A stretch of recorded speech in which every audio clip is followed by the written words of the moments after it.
Yeah, For what it is, it's a great product. Even if you pay the extra $100, it's worth its weight in gold. I mean, we bought 6 or 7 from them before. Blue Dog Radio, get out there and blast, or whatever. I don't care. so today we're talking with Dennis Casto. He's over at Cape Cod Dustless Blasting in Brewster, Massachusetts. If people want to get in touch with you, how do they do so, Dennis? Phone, website, drop an email. Phone number 774-487-1558. Look us up online. Pretty easy. Awesome, man. Yeah, and we were checking out your stuff a little bit earlier. You got a couple things on YouTube. You got your Facebook rocking and rolling. You got your website all decked out and everything. So last time I talked to you, you sounded like you were keeping busy, man. How's things? Good. I mean, with COVID, it's been a little bit different, the way we run the business, the way business is coming in. But I think, on the other side of the spectrum is a lot of people are sitting home and looking at rusty equipment and, cars they're looking to finish up and, they're reaching out. So we're keeping pretty busy right now. Hopefully it continues, Yeah. Rust ain't going to stop. So that's good. That's for sure. Yeah. Well, and due to your location, man, you do a lot of shit. We keep busy, I see doing boats and graffiti removal right there on the ocean side, but you also have like a big old like containment unit, almost like I hate to call it a tent, but it's like a shed out of tent material. Yeah, like a yurt, so to speak. Yeah. I mean, it's a blast bay that we work out of. We have a contained bay inside, and then we have a huge blast bay outside for dustless blasting that we work out of. But yeah, I mean, it works great. We've got great space over there.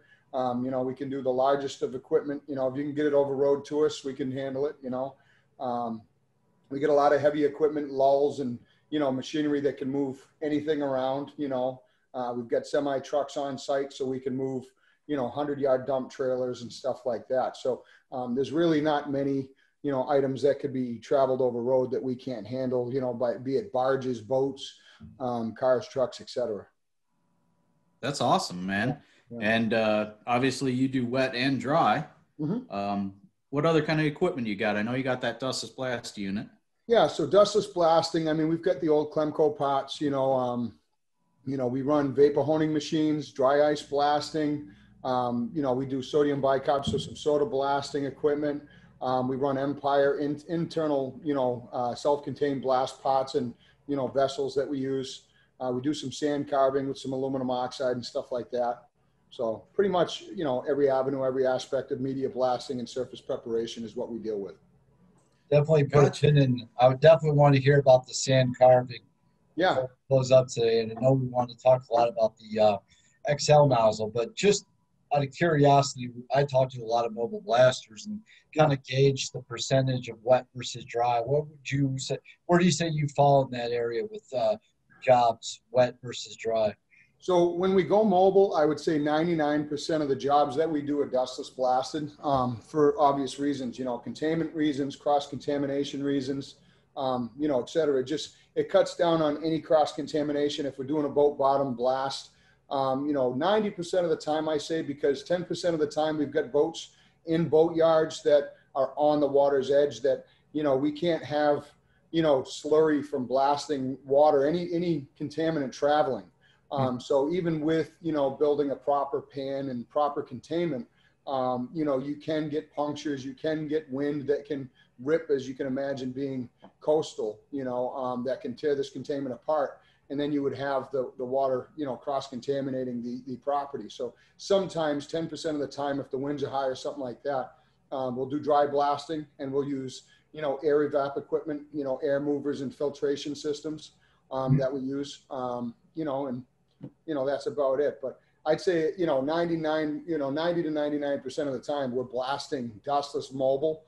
At the shop, I would say it's about 60-40, 60 dry, 40 dustless. Dustless, we really use at the shop, like I said, for, anything that we need to contain, any caustic materials such as, boat bottom paint, which contains heavy metals and, lead paint and stuff like that, Yeah, that's a lot different from what I hear from a lot of the guys out there. a lot of them prefer to do the dry blasting when possible, but you kind of being out where you are, it's probably more common to hit the dustless blasting, the wet side. And I noticed. Yeah, I mean, if I could do dry blasting all the time, I think, you know, as a sandblaster, I would say I would love to. But for self-conscious reasons, you know what I mean? I just, you look at the you know, impact on the environment and, you know, the soil and the aquifer and stuff like that. There's one aquifer on Cape Cod. You really want to protect it. You know, you really want to protect your neighboring properties and your communities. You know, there's kids that live and play in these houses that you work at. You don't want to go there and blast a boat bottom paint, which is a neurotoxin, into the ground that they're going to be, you know, subsequently in contact with, whether they're rolling in the grass or what have you. You know, you just, it's an ethics type thing that I take, you know, seriously, you know. So I'd love to see other blasters get on board with that. You know, I think the MMLJ Dustless Blaster has been a great tool for our business to help us comply with, you know, ensuring that we're not cross-contaminating neighboring properties and, you know, stuff like that. So. Well, Sean, Yeah, for sure. I'd say definitely get into some XL talk now, but remind me at the end, I definitely want to talk about how you came up on the Dustless Blaster, knowing kind of your location. You're pretty close to a guy I know up there that sells a greener blast technologies. Yeah. I'd like to hear your feedback on that, but He even talks like you. he does. Oh, yeah. Oh, you're picking on the accent now, I see. You guys use a lot of garnet down there? Yeah, Up there. yeah. Only stripping rubberized beds and stuff like that, you know, any rubberized coatings. You've obviously been in this for a while. How long you been blasting? Well, we started Cape Cod Dustless Blasting 2000, I'd say about 7 years ago. So, you know, I mean, we're stepping it up, you know, I mean, I've been around sandblasting my whole life. I mean, my stepfather owned a company called Flag Sandblasting out, you know, Athol, Orange area, Massachusetts. And, you know, I've seen the ways and I've done a lot of, you know, blasting myself, you know, growing up. But we started the company, like I said, about 7 years ago, you know, to fill a need. You know, I own a building company, I own a concrete cutting core drilling company. And we have a lot of equipment that needs to be cleaned up, you know, rusted, et cetera, just like everybody else on the Cape. There was only a few places to go. You know, I stumbled across the MMLJ website, I think like everybody has, you know, and saw the technology. And, you know, after having... It's not stumble when you pour millions into advertising. Yeah, well, true. But I mean, you know, for me, you know, doing R&D, I think, you know, for any equipment, you know, we go to, like, for my concrete cutting company, we go to International World of Concrete in Vegas just about every year. You know, I try to do a lot of R&D to find the latest, greatest, newest technology out. I think from an investment standpoint, you know, why invest in a stock when you can invest in a piece of equipment that pays dividends daily, right? Yep. The stock pays it monthly, you know, yearly, if ever. Sometimes it reverses, right? And you lose that you know, potential gain, where with a piece of equipment, it should be a gain if you use it correctly and advantageously, you know. But anyhow, I came across the Dustless Blasting website, saw some videos that definitely pull the wool over your eyes, to speak, in some ways, you know. But the equipment, you know, knowing the industry, knowing what I was up against, and knowing my geographical location and how I could utilize that as a tool to benefit me both financially and to benefit the community, it was a win-win. I had to jump in, you know. For sure. Yeah, awesome. And I am 90% sure that the standard long venturi is what came with that unit. So that leads into the next question. Yeah, it actually came with a number 6 nozzle. Yep. So, you know, just a regular straight number 6 nozzle. With the DB800 pot that I bought. Gotcha. Yeah, because just a regular long venturi is kind of your industry standard. That's what's going to come with your Empires. That's going to come with pretty much anything that you buy these days. So I take it that you've definitely gone through some nozzles back in the day. And what turned you on to the XL?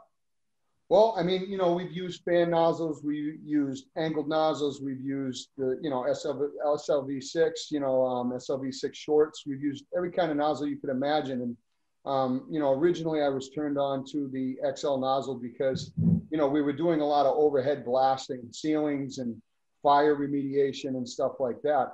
And I needed something that was going to basically take the pressure that we had and amplify it. Something that was going to shoot more like a rifle than a shotgun, so to speak.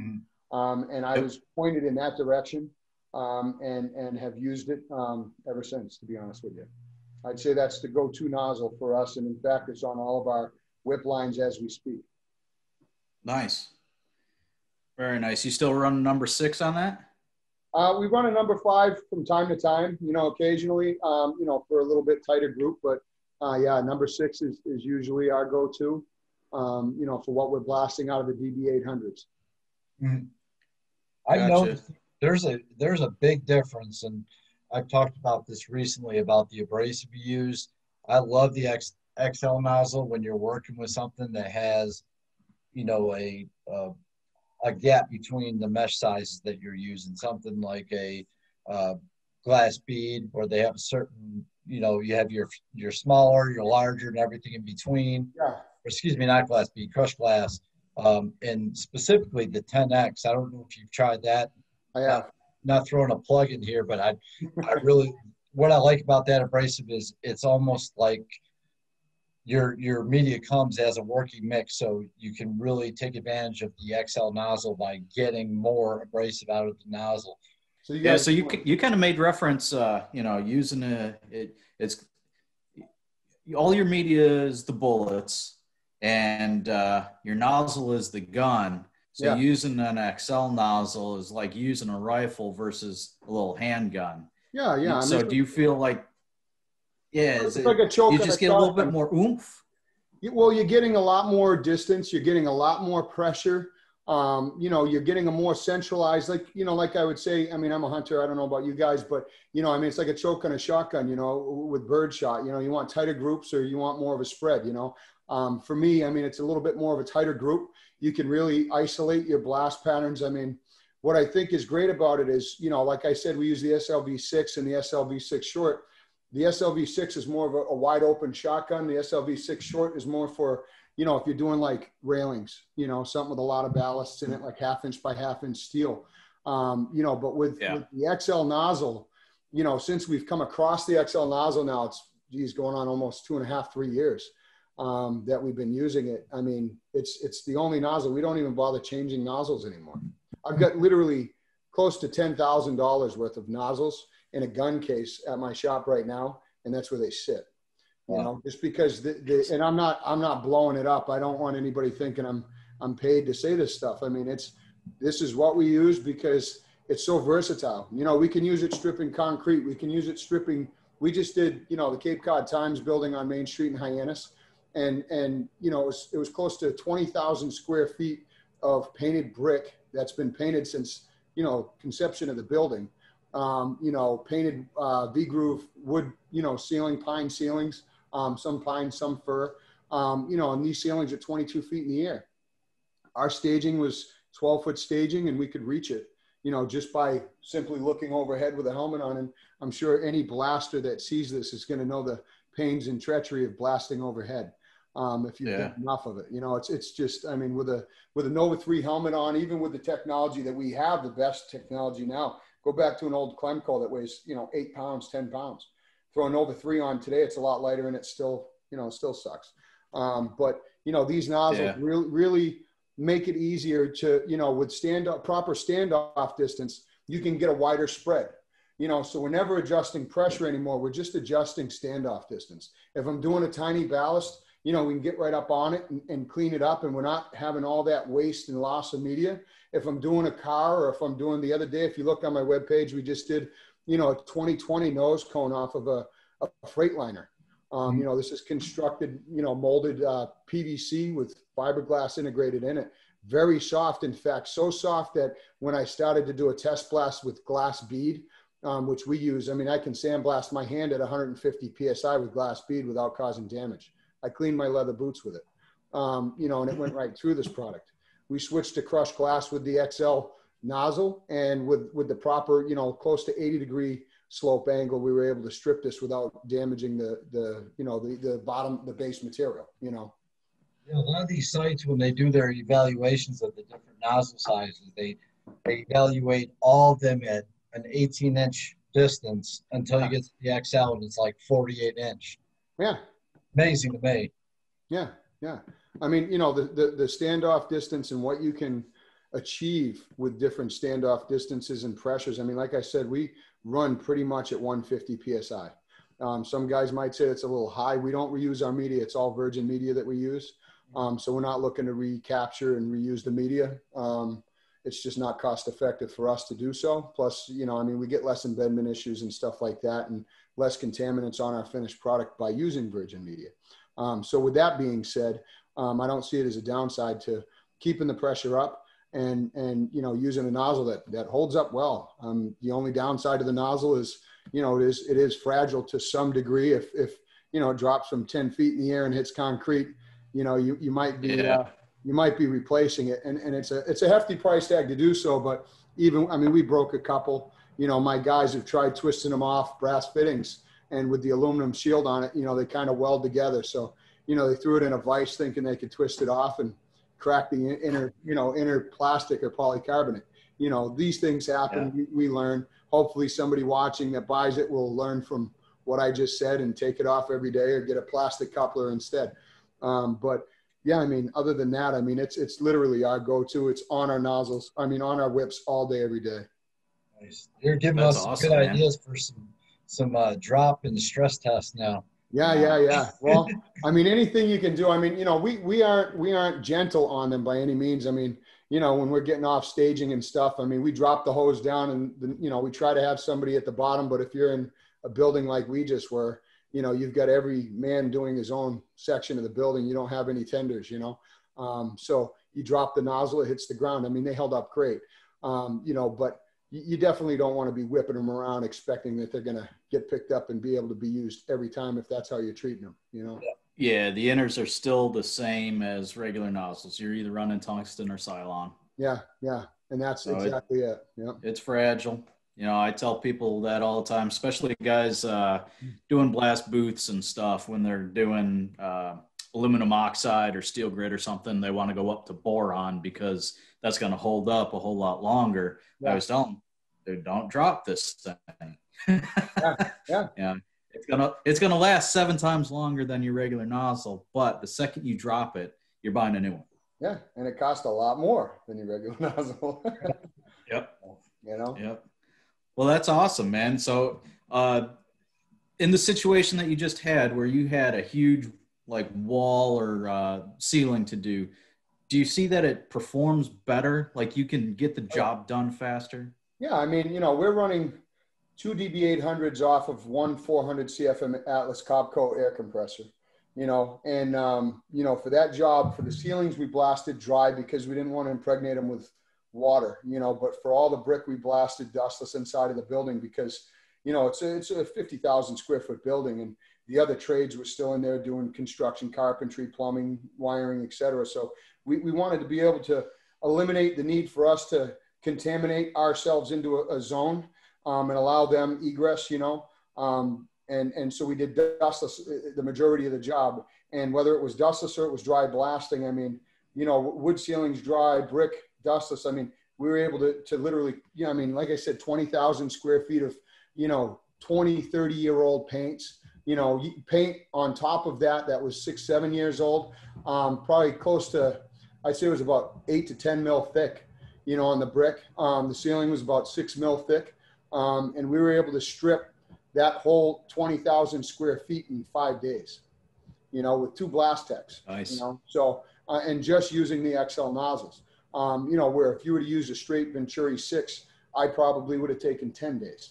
I honestly do feel that it is double the production, hands down. That's awesome. That's awesome. Cause I know a lot of guys, they always, when I get the phone calls about the XL nozzle, it's always, I'm looking for the biggest, widest blast pattern so that I can go fast. Yeah. And I always say, well, if you're going for production, I want to talk to you about the XL nozzle. Yeah. You know, but we've done our tests, Kev, and as far as pattern wise, the XL versus just a standard long venturi, I don't think it's that much bigger. It just seems to just go that much faster. Well, I think a lot of times the mistake we make is trying to blast from the same position, the same distance from the part, and we're amateurs compared to guys like you that do this day in, day out. We want to go out and test stuff just to say, hey, we'll show you what we can do with this stuff. So I think we probably need a little more experience and to get the information from guys like this that use it and know how to use it properly. Because I think the way we're testing it, we're not seeing that return on investment like he is. Yeah. Yeah. Definitely good to hear. Do you see media savings at all versus standard long venturi? Yeah, I mean, you know, for the DB800, if we're running dry, we're running 8 bags, just about an hour with an SLV6. With the Venturi, with the double Venturi, you know, XL nozzle, we're running, you know, right around an hour and 25 minutes, same 8 bags. So I did notice, you know, some savings on the media. You know, as far as fuel, obviously there's no savings in fuel. We're running a little bit longer, but you know, what we are able to achieve, you know, it's kind of like, you know, shooting, you know, garnet versus crushed glass. You know what I mean? This is what we're talking about. If you're a sandblaster, you know what I mean? Or aluminum oxide versus, you know, sand, you know, a crushed glass. I mean, it's just such a big difference that if you haven't used it, man, you won't regret it. You know, honestly, I mean, it really is a product that's been a game changer for us, you know, for tight fit and finish work, you know, for finesse. You know, you can get right into tight areas with it, and have that, you know, ability to keep, you know, within 1/8 of an inch of what you're cutting, you know, around glass or, you know, conduits, brake lines, stuff like that. You know, you really have the control you need, you know, for that finesse, you know, type work. You know, with media savings, you know, yeah, like I said, you're getting another 25 minutes per pot. And I mean, from a straight Venturi to this, what I can do production wise in an hour and 20 minutes versus what I could do in 2 hours with an SLV straight 6, I mean, is night and day. I mean, it really is. You know, that's awesome, man. That's awesome. I'm glad, you know, you came across a product that definitely helps you out on the job, maybe saves you a little bit of time, a little bit of money, keeps you going, getting certain things done that you weren't able to before. You know, they're all positive, all benefit and stuff like that. I was going to ask, you've been using XL for quite a while. Where you used to get them from somewhere, you know, and now you get them from somewhere else. Yeah. So up until recently, you know, I mean, I think anybody that buys equipment, you know, likes to stay. You buy a Mercedes, you get your oil from Mercedes. You buy a Harley Davidson, I think better analogy. You want, you know, Harley Davidson parts. You know, when we bought the MMLJ, you know, and I think a lot of people are duped and tricked into this, you know, I mean, and I'm not knocking MMLJ. Those are great guys too, but, you know, you want to buy. Yeah, I don't want to lead into it so obviously. Yeah, no, but I mean, it is what it is. I mean, they're great guys. I know the owners over there as well. They're great guys. They offer a great product. In fact, we wouldn't be what we are today without them. But excuse the music in the background. It's my son's Navy clock playing some Christmas music. But you know, we were online through MMLJ and their service and parts department, and you know, we were getting the majority of our nozzles through them because the fit and finish should be perfect for their equipment, right? And until recently, I mean, we came across Blue Dog Blasting, and with the Blue Dog Blasting website, I was able to see and talk to the guys over there and make sure that, you know, they had the same equipment, and they do, and for a much more economical rate, you know, and those guys are great. I mean, you know, we've been buying a lot of equipment from them now, you know, from blast hoses and thunder blast, you know, 4-ply hoses to you name it. I mean, clips, fittings, you know, nozzles, etc. It's a great team over there with some of the best, you know, product available. So well, you're pretty much looking at the team. And I'm not part of that team, but are you wearing a Blue Dog shirt, Sean? No, I don't work for Blue Dog. I'm wearing a Blue Dog shirt. Right.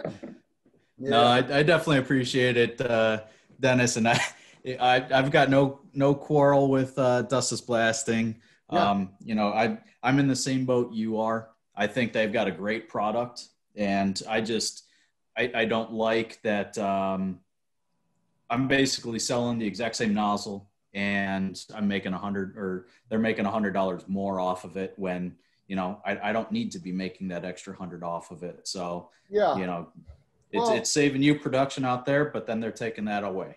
Yeah. I don't like that. Yeah, no, I get that. And I mean, I'll be honest, you know, no matter at the cost, I think if you get the nozzle, it's worth it.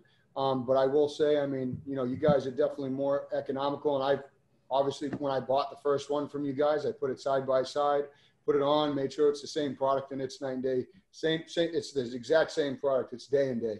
You know, but you know, those are apples to apples right there. It's same manufacturer. I mean, it's obvious, you know, but for what it is, it's a great product. Even if you pay the extra $100, it's worth its weight in gold. I mean, we bought 6 or 7 from them before finding it more economically. Obviously, in, you know, business these days, you've got to cut it as tight as you can. You know, the bottom line isn't going to change. The only way you're going to change your margins are if you try to shrink the cost and shrink the gap elsewhere. And, you know, trying to find guys that are willing to work with you, willing to help you save a couple bucks, appreciate your business. You know, it's worth its weight in gold. You know, that's how we do it. We don't want to drive, you know, we don't want to charge the customers more. We don't want to pay our guys less. You know, we want to find something in the middle where you guys are willing to work with us. You appreciate our business and, you know, what we buy, and we appreciate you guys. And that's the guys I work with, you know. Blue Dog Radio, get out there and blast, or whatever. I don't care.